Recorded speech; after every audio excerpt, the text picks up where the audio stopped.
বাবুল হকের নেতৃত্বে কালিয়াচক সুজাপুরের একমাত্র সামাজিক সংগঠন সুজাপুর ৯ মৌজার যুবক বৃন্দ তারা বছরের একাধিক সময়ে দুস্থ প্রতিবন্ধী গরিবদের পাশে দাঁড়িয়েছে। এবারেও 2024-এ আপনারা দেখতে পাচ্ছেন তাদের সামাজিক কাজগুলো।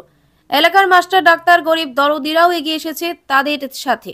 একটি সভা করে গরিবের দূরীকরণের বিভিন্ন দিক উল্লেখ করে আলোচনা করেন এবং কমিটির পক্ষ থেকে বার্তা তুলে ধরে এরূপ সামাজিক কাজ বহাল রাখতে এলাকাবাসী তাদের সাথে এগিয়ে আসুক। অসহায় মানুষদের পাশে দাঁড়ানোটাই হচ্ছে প্রকৃত ধর্ম। আজকে আমরা যদি সত্যি গরিবের বিরুদ্ধে লড়াই করতে চাই তাহলে তার একটা বড় অস্ত্র হচ্ছে শিক্ষা। এই যুগে কিন্তু মানবিকতা এবং হিউম্যানিটি, ইনসানিয়ত যেন কোথাও হারিয়ে যাচ্ছে। তো আমরা মানুষের প্রতি একটু দয়া দেখাবো, মানুষের পাশে দাঁড়াবো, এদের পাশে সুখে দুঃখে আমরা সবসময় দাঁড়াবো। এটাই আমার মেসেজ মানুষের কাছে, যে আপনারা মানুষের পাশে দাঁড়ান আর শিক্ষার মাধ্যমে সমাজকে এগিয়ে নিয়ে যাওয়ার চেষ্টা করেন। দুস্থদের পরিবারের পাশে দাঁড়িয়ে থাকা অন্যতম সংস্থার এই প্রোগ্রামে আপনার উপস্থিতি এবং গরিবী দূরীকরণে যে অন্যতম একটা পথ প্রদর্শক হিসাবে আপনি এই মুহূর্তে আমাদেরকে সুপরামর্শ দিলেন, সেই পরিপ্রেক্ষিতে আপনাকে অসংখ্যবার ধন্যবাদ জানিয়ে জানতে চাইবো স্যার আপনার নামটা প্লিজ।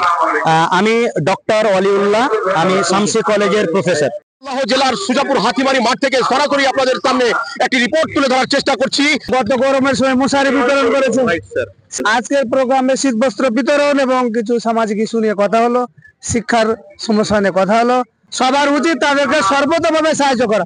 সবাই ফিজিক্যালি পারবে না, অর্থ দিয়ে হোক, সময় দিয়ে হোক, পরামর্শ দিয়ে হোক, তাদেরকে সহযোগিতা করতে হবে।